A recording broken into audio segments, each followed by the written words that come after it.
Hello बच्चों, कैसे हैं आप लोग। तो अभी हम स्टार्ट करने जा रहे हैं अपना पार्ट 4 एनिमल किंगडम का।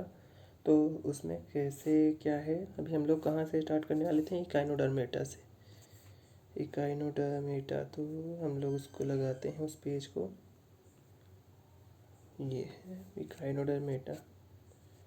तो इसमें हमें पढ़ना है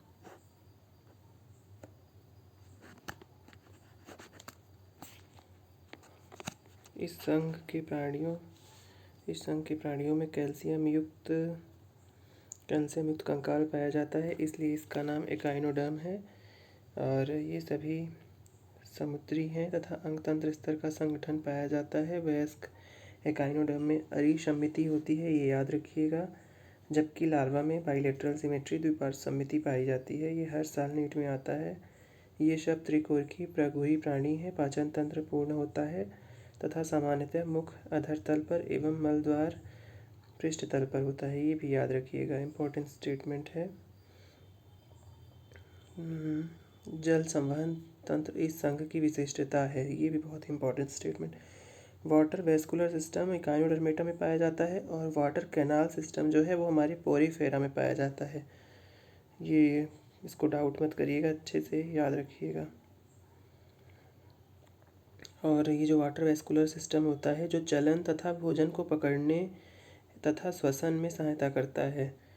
स्पष्ट उत्सर्जन तंत्र का अभाव होता है। नर एवं मादा पृथक होते हैं तथा लैंगिक जनन पाया गया है। निषेचन बाह्य होता है। परिवर्धन अप्रत्यक्ष एवं मुख्य रूप से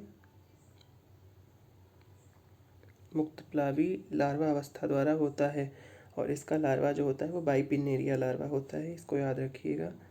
और इसमें उदाहरण जो हमारा है एस्टेरियास तारामीन, इकाइनस समुद्री आर्चिन, एंटीडॉन समुद्री लिली, कुकुमेरिया सी वॉलनट सी कारकट और ऑफ्यूथ्रिक्स ऑफ्यूरा भंगुर तारा, ये इंपॉर्टेंट हैं। और एग्जांपल्स को याद रखिएगा। एस्टेराइडिया में एस्टेरियास, ऑफ्यूराइडिया में ऑफ्यूथ्रिक्स ऑफ्यूरा और इकाइनाइडिया में इकाइनस, और ऐसे ही हैं होलोथोराइडिया में एंटीडॉन समुद्री लिली, कुकुमेरिया समुद्री सी कुकुम्बर। तो ये हमारा इकाइनोडर्म कंप्लीट हुआ। इसका एक डायग्राम दिया हुआ है इकाइनोडर्म में तारामीन और भंगुर तारा का। ये स्टार फिश है और ये भंगुर तारा का है, और वह देख सकते हैं।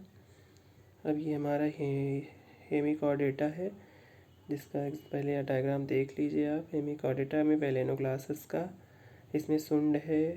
सुंड मैंने इसमें लिख लिया है याद करने के लिए कि जो सुंड होता है उनमें उत्सर्जी अंग से बोलते हैं। और कॉलर में एक स्टोमोकार्ड होता है जो पृष्ठरज्जु का कार्य करता है। ये दो बहुत स्टेटमेंट इंपॉर्टेंट हैं। और वक्ष मतलब सिर, कॉलर, और वक्ष में इसका शरीर डिवाइड होता है। अब चलिए हम पढ़ते हैं इन्हें।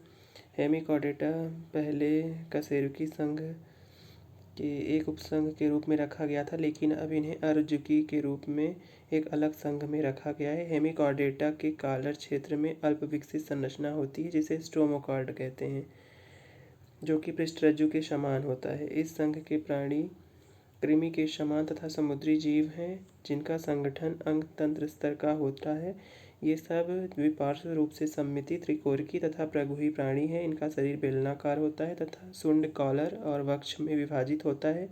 परिसंचरण तंत्र बंद प्रकार का होता है। श्वसन क्लोन द्वारा होता है तथा सुंड ग्रंथि इसके उत्सर्जी अंग हैं।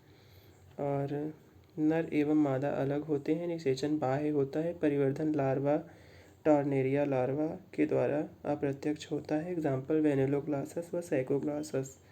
तो ये याद रखिएगा। इसमें देखिए हमने बताया था ना कि सुंड ग्रंथि उत्सर्जन का कार्य करती है, उत्सर्जी अंग का। और जो हमारा इसका वो होता है कॉलर में स्टोमोकार्ड जो होते हैं वो कॉलर में होते हैं और पृष्ठरज्जु का कार्य करते हैं। तो इस प्रकार से हमारा नॉन कॉर्डेट पूरा कंप्लीट हो गया। हमने पॉरीफेरा से लेके यहाँ हेमिकॉर्डेटा तक अच्छे से कवर किया है चीज़ों को, अच्छे से मतलब एनसीईआरटी बेस्ड ही हम लोग चले हैं। अब हम कॉर्डेटा में पढ़ने वाले हैं।